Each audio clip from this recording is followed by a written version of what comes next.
안녕하세요. 더 차트에 오신 걸 환영합니다. 오늘도 인베스팅닷컴 황성아 사이트 매니저님 나오셨습니다. 어서 오세요. 안녕하세요. 네, 지난 12월 3일 밤이죠. 갑작스러운 비상계엄령 선포 이후에 나라가 굉장히 혼란스러운 상황인데요. 매니저님, 괜찮으셨나요? 네. 살면서 영화로만 볼 법한 일들이 벌어져서 사실 좀 놀랐었고요. 네, 원달러 환율이 최근에 변동성이 굉장했잖아요. 맞아요. 그래서 다시 한번 또 놀랐습니다. 놀랐습니다. 정말 놀랐습니다. 네. 오늘 아침 기준으로 1,430원대를 오르락내리락 하고 있는데요. 네.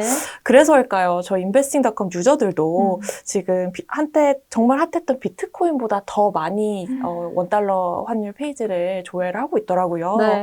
그래서 지난주 비트코인 페이지의 조회수는 6만 뷰에 그쳤었는데요. 원달러 페이지는 10만 뷰를 기록했습니다. 이 비트코인을 앞섰다는 건 굉장한 관심인데, 네, 12.3 비상계엄 사태 이후에 원달러 환율은 급등하고 있습니다. 왜 그런 걸까요? 외국인 투자자들이 주식 매도 자금 상당 부분을 유출한 것이 환율 급등 이유일 가능성이 높은데요. 네. 실제로 계엄령이 해제된 12월 4일 수요일 이후 4거래일 동안 코스피는 5.6%나 하락을 했고요.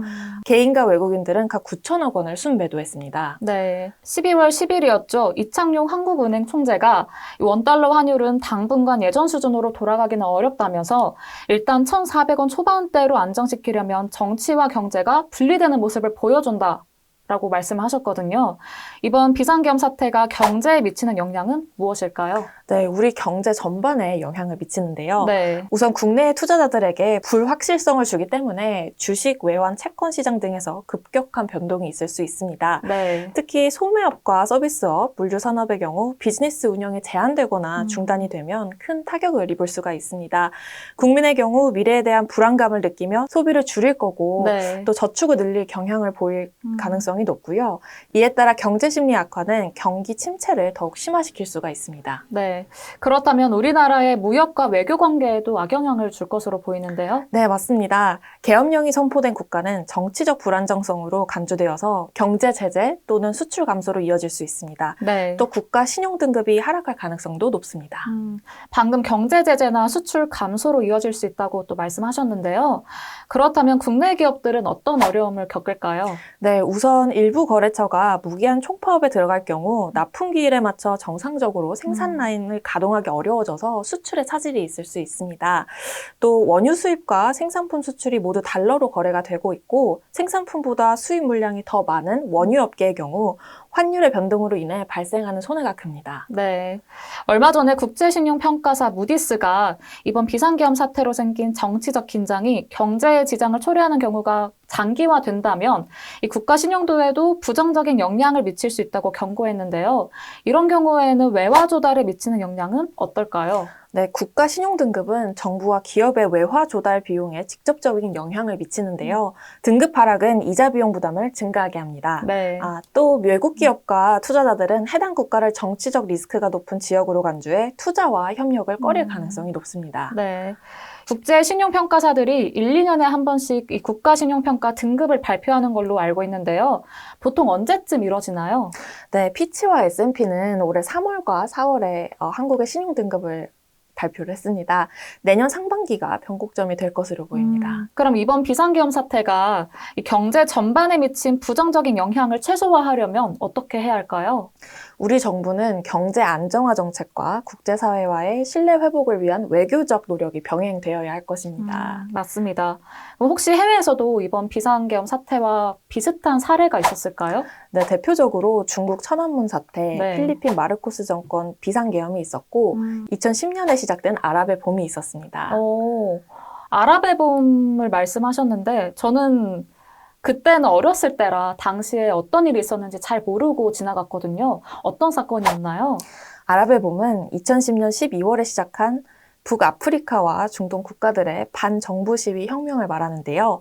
이집트에서는 2011년에 호스니 무바라크 대통령에 반대하는 대규모 시위로 비상계엄이 선포가 되었고요. 이후에 군부가 정권을 장악했었습니다. 네, 정치적으로 혼란스러웠겠네요. 당시 이집트 경제에도 큰 타격이 있었겠죠? 네, 맞습니다. 경제 전반에 큰 타격이 있었는데요. 정치적 불안과 치안 문제로 인해 관광객이 감소했고요. 정치적 불확실성으로 인해 외국인 직접 투자가 급격히 줄었습니다. 네. 시위와 혼란이 절정에 달했던 2011년에는 이집트 증권거래소가 수차례 폐쇄되었고요. 주요 주가 지수는 30% 이상 하락했습니다. 국가 재정도 악화됐을 것 같은데 그 당시 이집트 통화는 어땠나요? 네, 맞습니다. 이집트 파운드는 미국 달러 대비 가치가 하락했고 외환 보유고도 급감했습니다. 네. 2010년 350억 달러에서 2011년 160억 달러 수준으로 절반 정도 감소하기도 했는데요. 정부의 재정 적자도 컸습니다. 비상계엄 상황에서 치안과 군사 비용이 증가했고 경제활동 감소로 세수가 줄어드는 한편 공공보조금과 사회지원비 지출이 늘어 국가 재정에 큰 부담이 되었습니다. 네. 이런 위태로운 사회적 상황에서 물가도 많이 올랐을 것 같아요. 네, 경제에 타격을 입힐 수 있는 모든 분야에 다 영향을 주었다고 해도 그쵸. 과언이 아닌데요. 네. 정치적 혼란과 공급망 붕괴로 식료품과 연료 등의 가격이 치솟았는데 이 문제로 사회적 불만이 더욱 고조되고 시위가 이어지면서 추가적인 경제적 손실을 입었습니다. 네. 경제 활동 감소로 인해 실업률도 급등했는데요. 특히 청년 실업률은 25%를 초과했습니다. 굉장히 높았네요. 네. 이집트 경제 상황이 참 좋지 않았을 것 같은데 당시 경제 성장률은 어땠나요? 네, 이집트 경제는 2010년 약 5.1%를 기록했는데 2011년에는 크게 하락한 1.8%를 기록을 했습니다. 네. 국제 신뢰도 하락과 경제 기반 약화로 인해 이후 몇 년간 지속적으로 외국 원조와 차관에 의존하게 되었고요. 즉 이집트는 한 번의 비상계엄으로 인해 오랜 기간 경제를 회복하는 데 어려움을 겪었습니다. 그럼 다시 현재로 돌아와서요. 이 비상계엄이 해제된 이후 금융시장을 안정화하기 위해 필요한 조치는 무엇이 있을까요? 네, 최근 정부 발표처럼 금융당국은 당분간 주식, 채권, 단기자금, 외화자금 시장이 완전히 정상화될 때까지 유동성을 무제한으로 공급해야 할 텐데요. 네. 단 무제한 공급이라는 건 불가능하기 때문에 불안 그렇습니다. 요소를 제거하는 게 우선이겠죠. 또한 실시간 모니터링을 통해 금융시장을 면밀히 점검을 하고 네. 시장 안정 조치를 해야 할 것 같습니다. 네, 오늘도 함께해 주신 황성아 매니저님 고맙습니다. 감사합니다. 네, 오늘의 더 차트는 여기까지입니다. 다음에 또 새로운 키워드로 돌아올 테니까요. 저희 잊지 마시고요. 만관부 만사부 감사합니다.